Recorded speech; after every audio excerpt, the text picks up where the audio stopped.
No crime organizado, uma decisão tomada longe da justiça oficial pode encerrar uma vida em segundos. Quando facções criam suas próprias regras, qualquer suspeita pode virar motivo para punição extrema. E nos últimos anos, mulheres envolvidas nesse ambiente também passaram a aparecer no centro desses casos. Algumas foram acusadas de traição, outras entraram em disputas e algumas sequer chegaram a morrer. Mas todas tiveram a história marcada por esse sistema violento, conhecido como Tribunal do Crime. Antes dos casos principais, é preciso entender como esse mecanismo costuma funcionar nas comunidades. Em algumas regiões, criminosos impõem castigos públicos a quem quebra regras definidas por eles. Há registros de pessoas obrigadas a circular pela favela, repetindo que não voltariam a roubar ali. Em outras situações, vítimas foram expostas, humilhadas e filmadas para servir de aviso a terceiros. Essas cenas revelam uma lógica cruel. A facção pune, grava e espalha medo como forma de controle. Quando a acusação envolve traição, rivalidade ou ameaça interna, o castigo costuma ir muito além. É nesse cenário que entram 6 mulheres ligadas, direta ou indiretamente, ao crime organizado. A primeira história é a de Karina Regiane de Assis Maurício, conhecida como Loirinha do Tráfico. Ela ganhou atenção depois de publicar um vídeo falando sobre sua relação com facções criminosas. Na gravação, Karina dizia que havia se afastado daquela vida e que estava apenas trabalhando. Mesmo assim, também afirmou que estava fechando novamente com a facção ligada ao Rio de Janeiro. Boa tarde, hoje é dia 27 de dezembro. Eu queria estar informando, entendeu? Que eu não tô fechando com o PCC, eu fechar com o PCC ano passado. Já tem muito tempo que eu não tô me envolvendo com nada, entendeu? Só tô trabalhando mesmo. Aí, entendeu? Onde eu moro isso é CV. Onde eu moro isso é CV e eu tô fechando com o CV de novo. Queria que todo mundo pode me entender, entendeu?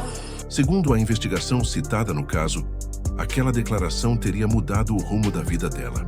O vídeo passou a ser visto como uma afronta, especialmente por quem monitorava alianças criminosas. Em 10 de fevereiro de 2024, Karina foi atacada em Rondônia por 2 homens em uma motocicleta. Ela foi atingida por diversos disparos, em um crime que a polícia associou a uma ordem de facção. Um suspeito conhecido como Chucky foi preso e, conforme a apuração, teria confessado participação. Ele tinha 20 anos, possuía antecedentes e teria saído do Rio de Janeiro para executar a ordem. O caso de Karina mostra como uma fala pública pode ser interpretada como sentença dentro do crime. A segunda história envolve Camila Marodim, conhecida como Trafigata, moradora da região de Curitiba. Ela era casada com Ricardo Marodim, apontado pelas autoridades como chefe de um grupo criminoso. A vida do casal mudou quando Ricardo foi morto durante a festa de aniversário de um dos filhos. Depois da morte dele, Camila passou a ser investigada por suposto envolvimento nos negócios do marido. As autoridades suspeitavam de tráfico de drogas, lavagem de dinheiro e administração financeira. Segundo investigadores, uma loja de roupas teria sido usada para movimentar recursos ilícitos. Nas buscas, foram localizados imóveis de alto padrão e veículos de luxo vinculados ao casal. Camila ficou presa por 40 dias e depois conseguiu prisão domiciliar por ser mãe de crianças pequenas. Em fevereiro de 2022, enquanto voltava do supermercado, o carro onde estava foi atacado em Curitiba. Mais de 20 tiros foram disparados contra o veículo, mas Camila conseguiu fugir e se proteger, a corrida diante dos filhos. Segundo ela, essa hipótese surgiu na imprensa, e não como linha. Por isso, seu caso entra como um quase.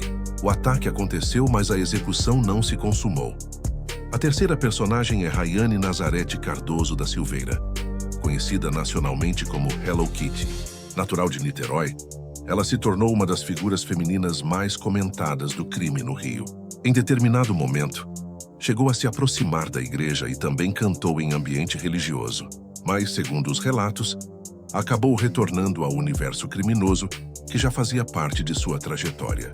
Hello Kitty teria atuado como segurança de integrantes da facção chamada Amigos dos Amigos. Depois passou a integrar o Comando Vermelho e se aproximou do traficante chamado 20 Anos.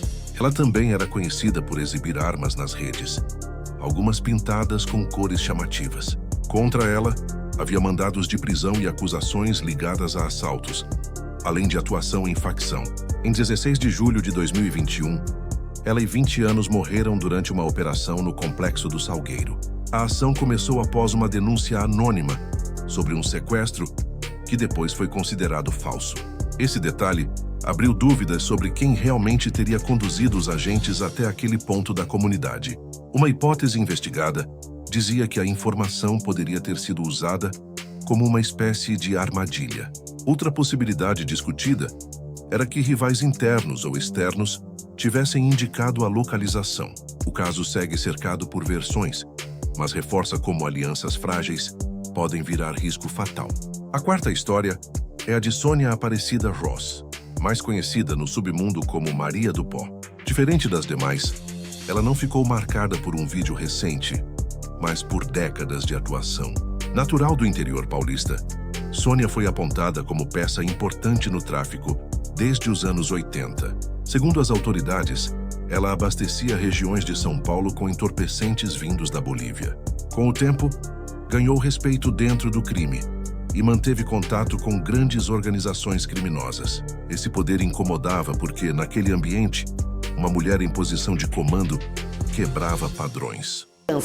É como se os criminosos não respeitassem a voz de uma mulher líder de uma organização criminosa, de uma associação criminosa. A Maria do Pó tinha essa personalidade. Em 2006, Sônia foi presa e recebeu uma condenação superior a 50 anos de prisão pela justiça. Mesmo assim, fugiu da penitenciária feminina em São Paulo com a ajuda direta de um carcereiro. Desde então, nunca mais foi localizada e permaneceu como uma das criminosas mais procuradas do país. Ela é lembrada como a única mulher presente naquela lista nacional de alvos considerados prioritários. Mas existe uma dúvida. Para alguns investigadores, Sônia talvez nem esteja mais viva atualmente. A possibilidade levantada é que ela tenha sido morta pelo próprio sistema que um dia a fortaleceu. Sem corpo, prisão ou reaparecimento, Maria do Pó virou um caso suspenso entre fuga e sentença. A quinta história é uma das mais cruéis do roteiro.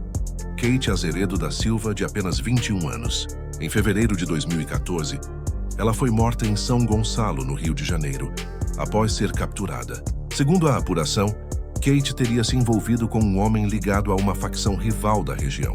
Esse vínculo foi interpretado como traição por criminosos que controlavam a área onde ela vivia. Ela foi levada para um ponto isolado por integrantes ligados ao Morro da Dita, em São Gonçalo. Ali sofreu agressões, teve o cabelo cortado e a violência foi registrada em vídeo como aviso. As imagens circularam depois, ampliando o terror e transformando o crime em espetáculo de ameaça. De acordo com os investigadores, a ordem teria partido de dentro do presídio de Bangu, no Rio. 2 homens foram presos no caso, além de um adolescente apontado como envolvido naquela ação. Kate morreu em razão das agressões, e seu caso virou exemplo do pior uso da exposição digital. Não bastava punir. Os criminosos queriam que a gravação atravessasse a comunidade como aviso. A sexta história é a de Valdinéia Lopes da Silva, conhecida no Tocantins pelo apelido Pandora. Ela foi apontada pelas autoridades como uma das principais criminosas do norte do Tocantins.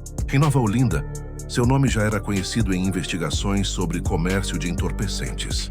Em 2014, durante uma operação que levou seu apelido, ela havia sido presa com o companheiro. Segundo a polícia, o casal atuava na venda e distribuição de drogas em algumas localidades. 4 anos depois, em 5 de setembro de 2018, a violência voltou até a casa dela em Nova Olinda. Por volta das 9 da noite, homens chegaram de carro e pararam diante da residência onde ela estava. 2 deles entraram no imóvel e efetuaram vários disparos contra Valdinéia, sem chance de reação. Ela estava acompanhada de outras pessoas, mas o alvo principal parecia ser a própria Pandora. A linha mais provável apontada no caso foi a disputa entre facções pelo controle territorial. Em conflitos desse tipo, antigos parceiros podem virar inimigos e lideranças se tornam alvos. A execução de Pandora mostrou como a posição de comando também aumenta a exposição ao risco. Karina teria sido condenada por uma declaração que mexeu com interesses de facção, segundo a apuração. Camila sobreviveu a um ataque que parecia planejado para não deixar chance de defesa naquela ocasião. Hello Kitty morreu em uma operação cercada de suspeitas, versões cruzadas e muitas dúvidas. Maria do Pó desapareceu, deixando a hipótese de uma execução sem confirmação definitiva até hoje. Kate foi transformada em exemplo brutal por causa de uma ligação considerada proibida pelos criminosos. E Pandora perdeu a vida em meio a uma provável disputa por domínio de território na região. Essas histórias não devem ser vistas como espetáculo, mas como retrato de uma engrenagem violenta. O Tribunal do Crime não busca justiça. Ele produz medo, silêncio e controle sobre pessoas. Quando mulheres entram nesse ambiente, elas também se tornam peças descartáveis no jogo das facções. Algumas ocupam posições de poder, outras vivem ao redor dele, mas todas ficam sob ameaça constante.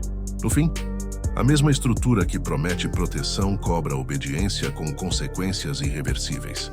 E cada caso lembra que, no crime organizado, a sentença pode chegar sem aviso, sem defesa e sem volta. Se você gosta de histórias reais sobre o mundo do crime, investigações e casos que chocaram o Brasil, se inscreva no canal agora para não perder os próximos vídeos.